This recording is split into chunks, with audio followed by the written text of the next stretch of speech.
when we raise our bar, it can never be lowered again. We can't unknow what we know. We can't unhear what it's contagious. You can't stop healing. Right. That's the thing about that is once you start on that journey, it's not a door that will close. We have a being. It's the thing in us that's bigger than us.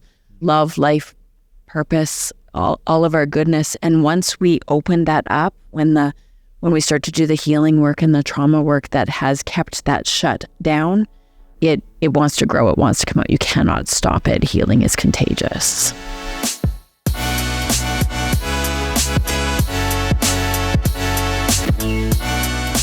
Hey friends, welcome back to the Flourish Podcast. I'm so excited today to have Sandra Majorana with us here. And again, as you know, she is a trauma counselor. She is an individual who cares so deeply about people. We've had 2 podcast episodes with her. And so if you missed either of those, I would encourage you to go back and check them out because they're well worth listening to, where Sandra first started to share with us about her own journey of healing from some of the trauma that she experienced, and then how she has taken that pain and I think kind of made it a bit of a platform to help and support others, because at the end of the day, that's a big part of why we're here, and that is to use some of our hard experiences to help and heal those around us. And so, Sandra, welcome back. How are you doing? I'm good, thank you. Feeling good? Yeah, it's okay. Great. I wanted to say one thing, and then we're going to chat for a little bit about the program that you've built that we're offering here through Flourishing. But you mentioned in one of the episodes we've had that you have animals in your house, and they're a part of the package. So tell us about that. Mm-hmm. They are my therapy team. Nice. Yes, very much. So I have my baby. Is Misha, and she's a Rottweiler German Shepherd. She's rescued. She has lots of trauma. Okay. So she's very sensitive to lots of things and energies, and she's mirrored to people as well. It's very interesting. Wow. My old man is Hero. He's a Border Collie Husky, and he quietly tucks himself into the bottom of the room. Nice. He's now deaf, so sometimes he misses the call to come into the room. So a couple minutes in, or a knock at the door, and okay. I couldn't bring Twitch today, but normally if you're in a session with me or you've been on a Zoom call with me in my class, he was a part of every single class of the first run of TIFCOM. Nice.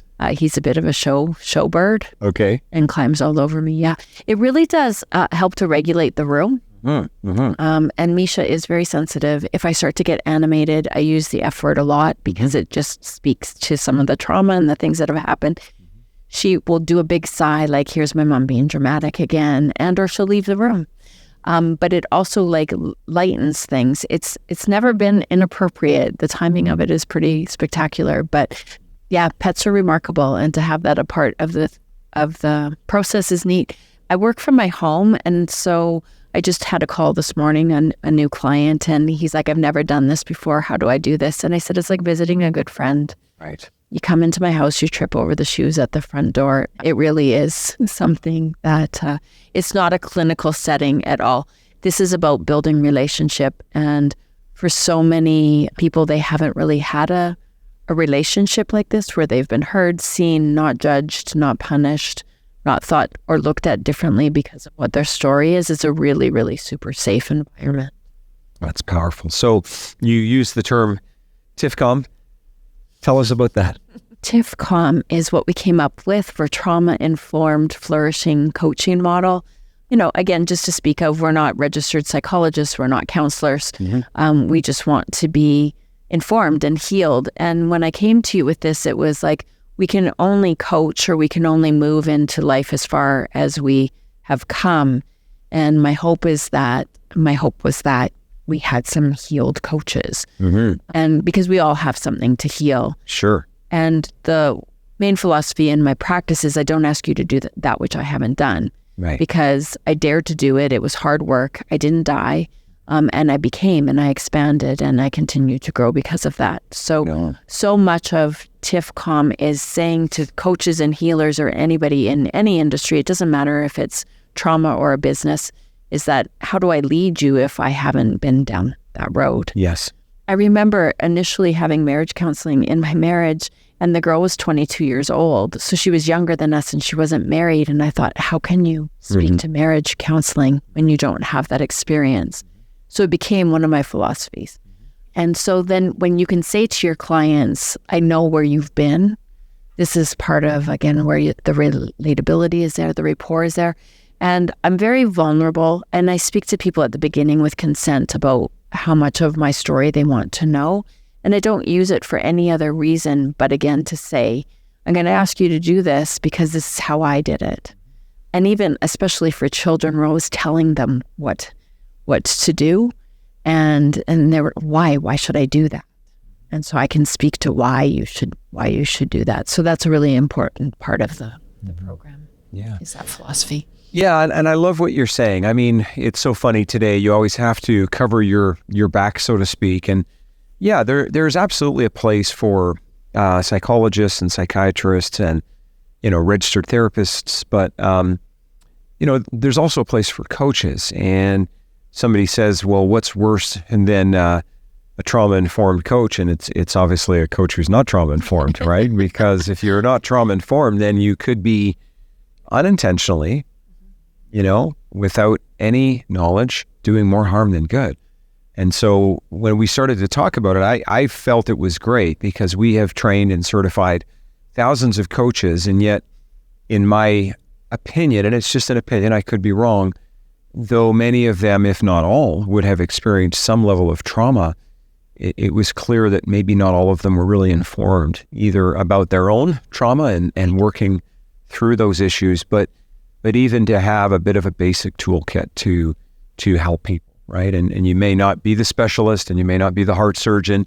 No one's asking you to be that, but maybe you could at least do no harm and help them move forward. And so tell us, if somebody was to go on into this program, what was the journey look like for them? Like you, of course, on our website, you can download course outlines and all of the paperwork, but what does the journey look like?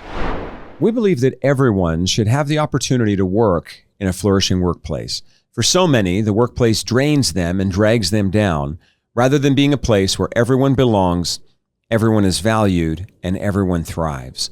When you have a workplace like that, not only will it be positive, productive, and profitable, but you will be contributing to the mental health and well-being of every single person on your team. At Flourishing Workplace, we are changing the world by changing the workplace. Book a discovery call today and find out how we can help you create a workplace where everyone belongs, everyone is valued, and everyone thrives. The journey was insane, to be honest. I had no idea what to expect. So we had this, that we were educating people that were already coaches to just be trauma-informed, to be able to read people and know cues, and again, not cause further harm to anybody. At the end, when we wrapped up in the final day of the class, it was like people actually evolved here. They changed, they grew, they were different. Okay.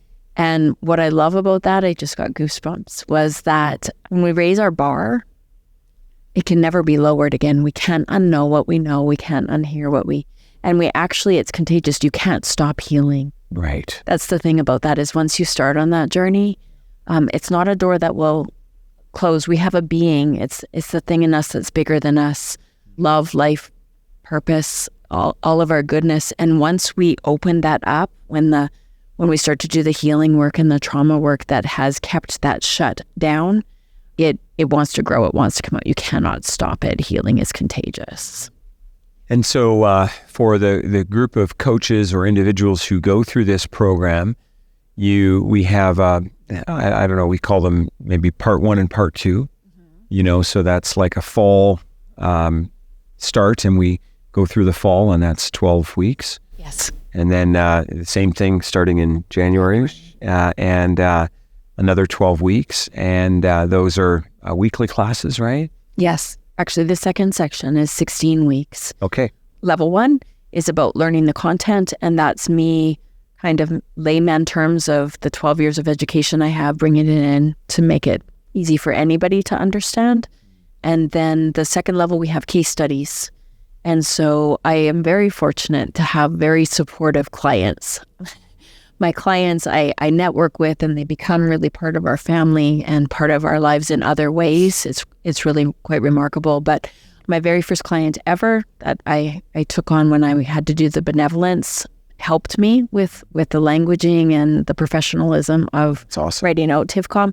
He offered himself as a case study, and then I wanted a female to do the same. And then myself, my story is one of my case studies.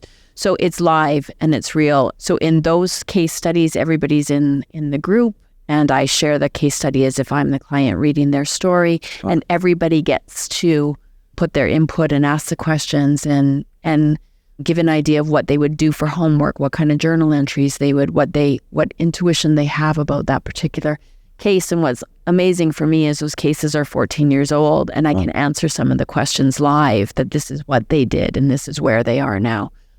So it's live case studies. And then there are 8 sessions in there where we will go into breakout rooms, and I am coach and you are client, and you are client and you are coach. You have to bring one of your traumas to the table. It's live, it's real. It's not pretend stories. You're going to write your story, and then you get an opportunity to, again, be that. So there's 11 opportunities where you are both have to have the experience of being vulnerable and sharing your experience, and where you have to hold space for somebody and see how you hold space. It was also an interesting process that you get triggered by the other persons, and at the beginning, as they're sharing, sometimes I was getting texts that said, I just remembered something, or, oh my goodness, I didn't know this was a part of my story. Again, we're more alike than we are different. And the relatability was incredible, but a safe, very, very safe space was created there. At the end, I said to them it was equal to having gone through a little war together, because I think people realize things about themselves that their partners don't know, that their children didn't know, that they didn't know before they took the course. Right. So it's not just an academic exploration.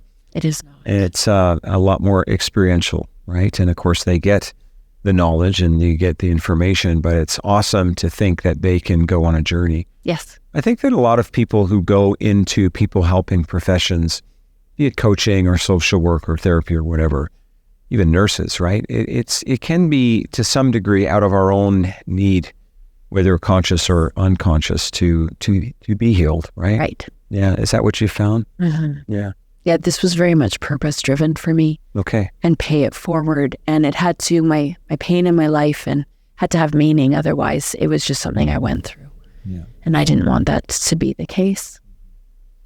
And I want people, this came also to me because clients were like, I want to be you and I want to pay it forward. Right.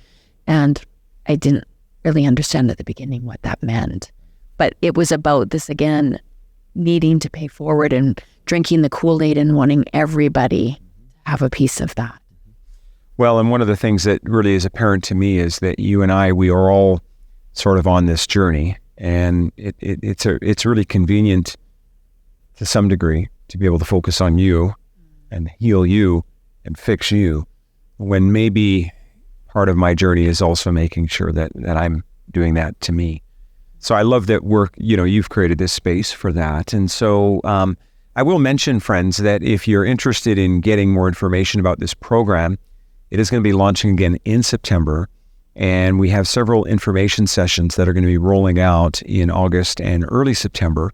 And we would love for you to join us for one of these. These are, of course, are free. They're maybe 30 minutes. They're not that long, but it'd be an opportunity for you to hear from Sandra a little bit about the program itself, and then ask some questions if you've got them. If you're looking for more information, you can also, I think, anytime just reach out to Sandra through her website. And what's your website again? SandraMethod.com. SandraMethod.com. And so maybe this is of interest to you. And this is, maybe you're a coach. Maybe you've been trained and certified by 5 other people, 5 other organizations. That would be great.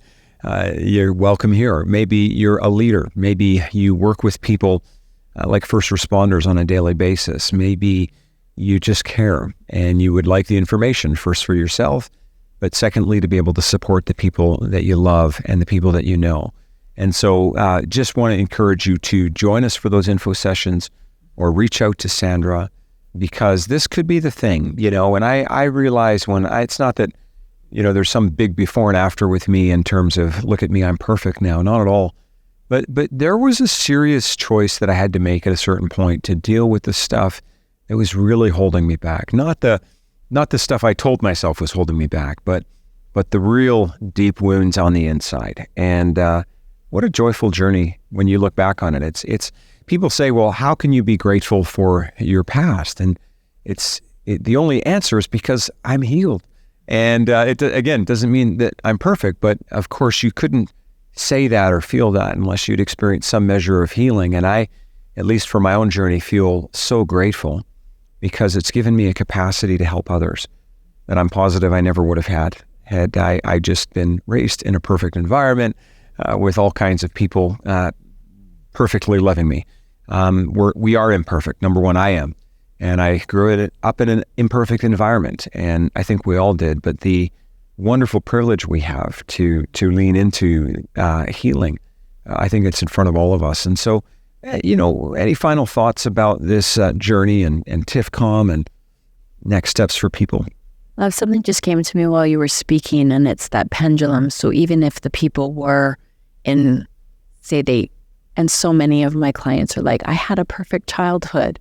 And it's not that I'm trying to prove them wrong, but at some point we're going to see a different side of that. And humans grow on a pendulum. And I speak to that all the time. And so even over loving and over supporting people, it's not in balance. And when that is your home environment and you go out into the world, not everybody will love you and or care about you the way that you were overloved in that circumstance. And that can have really, really serious effects. And so it is about the balance of, and really that it's a world that you go out to, that you experience that world. And if you have been over nurtured or over supported, or that's what you feel has happened, it still has a consequence. It does. Yeah, absolutely. I mean, can you have too much of a good thing? Yes. Yes. And if it doesn't equip you for the real world, I think that's a big part of the conversation. The world can be hard. Yeah. The world can be very hard. Things. Absolutely.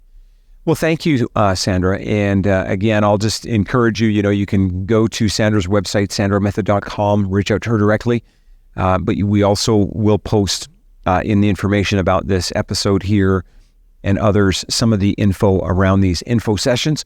We're going to have 5 or 6 of them. And so please do join us for that. We'd love to get to know you and understand more about your journey and see if this could be a fit for you. So thanks so much for tuning in. And thank you, Sandra. Such a privilege to sit with you here today over the last couple of hours and do these episodes. Much appreciated. Exciting. Thank you. Thank you. And friends, please do join us for our next episode. Thank you so much.